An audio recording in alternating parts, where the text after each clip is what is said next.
Hello, friends and fellow nerds. We're back here again, And again. and again at the second annual Kentucky Comic Creators Expo here, being held at Moonlight Comics. And we're just kind of sitting around and just talking shit and rapping about just random stuff, man. We're sitting here we're making fun of Eddie. We're snacking on some hers, and we're just having a blast, man. And right now we got a not a creator necessarily, super fan. We have a super fan and a new super friend, and her name is Miss Pearl Haynes. Hi, Pearl. How you doing today?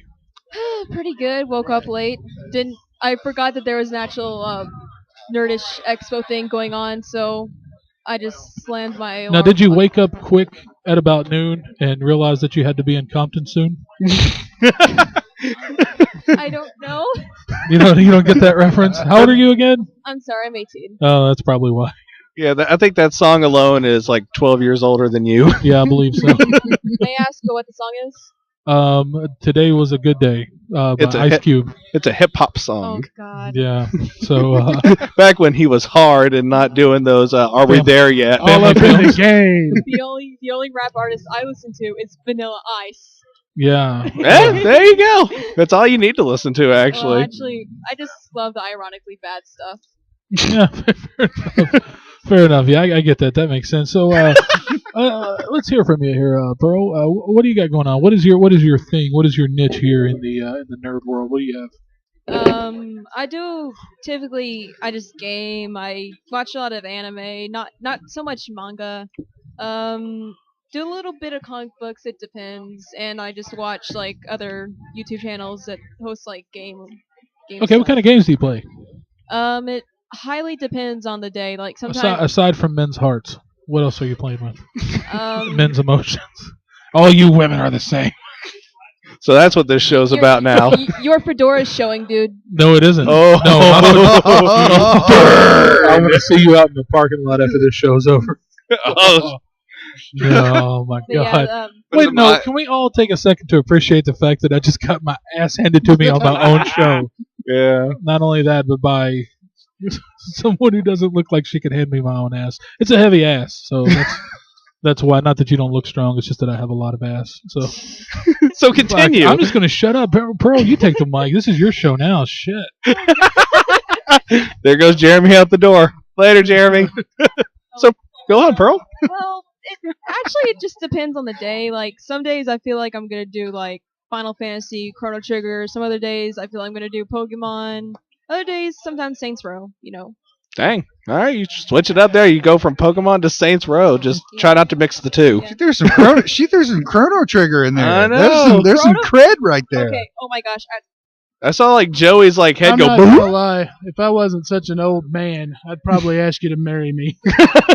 Hold on.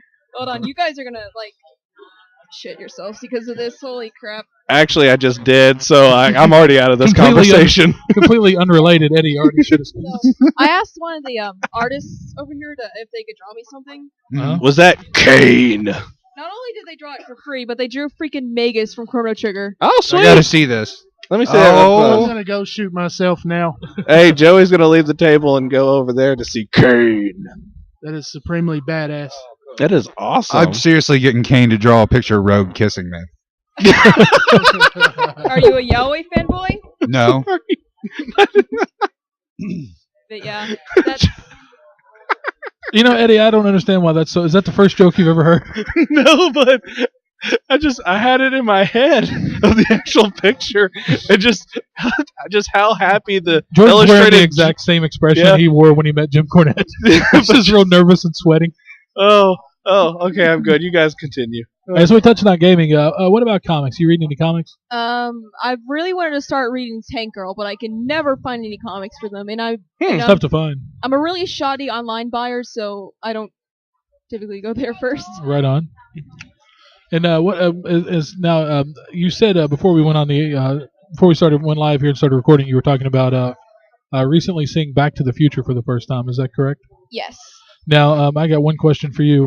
When you saw Back to the Future for the first time, did you love it or did you abso-fucking-lutely love it? Which one was it? Because you only have two options when it comes to that movie. I'd say absolutely fucking loved it. There you go. Absolutely. There you go. It's a good movie. What did you really like about it? And on the other side, what did you really love about I just love all well, the foreshadowing. I love how there's so much foreshadowing because if you're a fan, I don't really know how to describe it. You know, like how some people they like get the plot immediately and they know what's going on.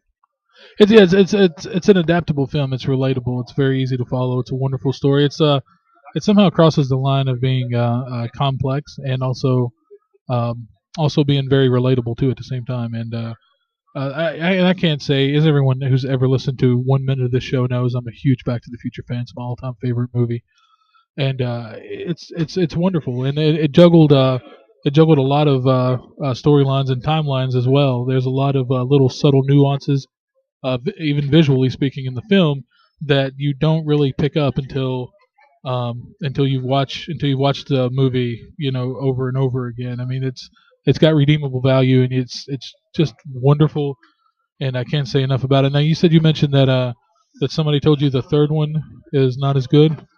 Yeah. I mean, what they say, like, was this a friend of yours? Who was this fucking hapless individual? Well, they're obviously not your friend. I don't even know that I was just like asking her about it. Stay away from that person. You don't need that kind of fucking negativity in your life. She's one of my best friends. Get rid of her. She don't need her. Delete her. So, like, what did she say about it? Like, Delete her from Lifebook. How did she, try to deter your interest from it? Well, she said that she actually did watch the first and second Back to the Future when she was little, so she loves those. But when I asked her about the third one, she's like, eh. Now, I will say that as far as if you rating all three of the Back to the Future films, I love all three of them, but Back to the Future 3 I loved a little less than the first two. Leah Thompson's Irish accent was pretty bad. It was really bad. It was really, and she's not really a horrible actress per se, but that Mr. Astwood. Master Astwood. It was pretty bad. So we're talking Back to the Future. What other kind of stuff are you into? You said you're a big Sailor Moon fan. Big Sailor Moon fan. Got the hat. Eddie just sneezed in his pants. Eddie, you're a big Sailor Moon fan, right? I liked Sailor Moon a lot. I watched a lot of it, but she also has a Sailor Moon hat, though, which is actually pretty cool. Yep. Actually, one of the people over there, they thought it was a Pokemon. Luna. Oh, how hard did you punch them in the face? No, I had to collect a lot of I cannot talk, but Yeah, you're fine. I had to collect a lot of willpower to not laugh at them, honestly. But yeah, I also like Steven Universe, as you guys found out. Like, I just love the show. It's really cute. The art's really good. The music's really good. I'm a big fan of Aliens. Yeah, I am too. Awesome. Yes. Yeah. So how do you feel about the recent passing of Mr. H.H. Giger?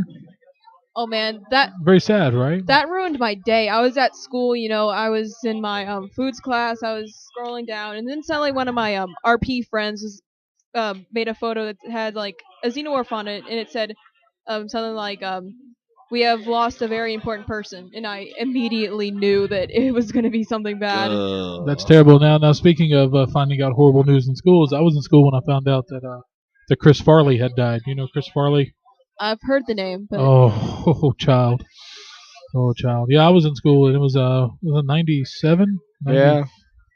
97 when we found out Chris Farley died, and it was very sad.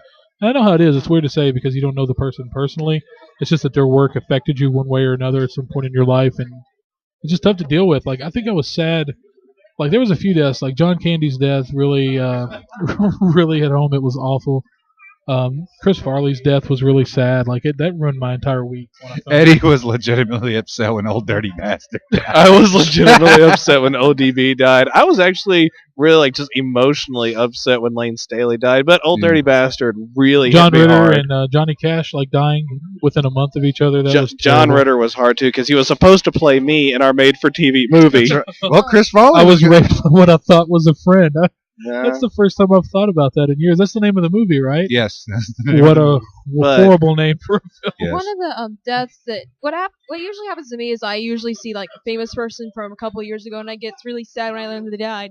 One of those is Wendy O. Williams. Do any of you know her? Wendy O. Williams. Oh my God, just help me out there, please, because I know it. She was one of the first heavy metal singers, metal whatever genre of metal you like call her. She was she started during the early '80s. Yes, I know, and I'm gonna Google her, and I'm gonna be ashamed of myself because I'm not because I know it, and I'll see it. I'm gonna be like, I'm such a dumbass. If you'd like to know a easy description of her, imagine a Barbie but on like several kinds of meth. Methamphetamines.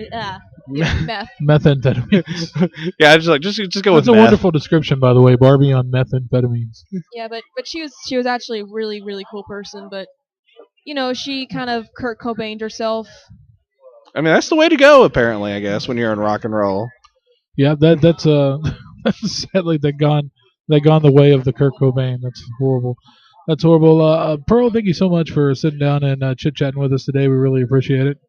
We're gonna wrap it up. Thank you so much, and we really appreciate it. Everybody, super fan and super friend, Pearl Haynes. Thank you so much. Innocent and Pearl and Steven.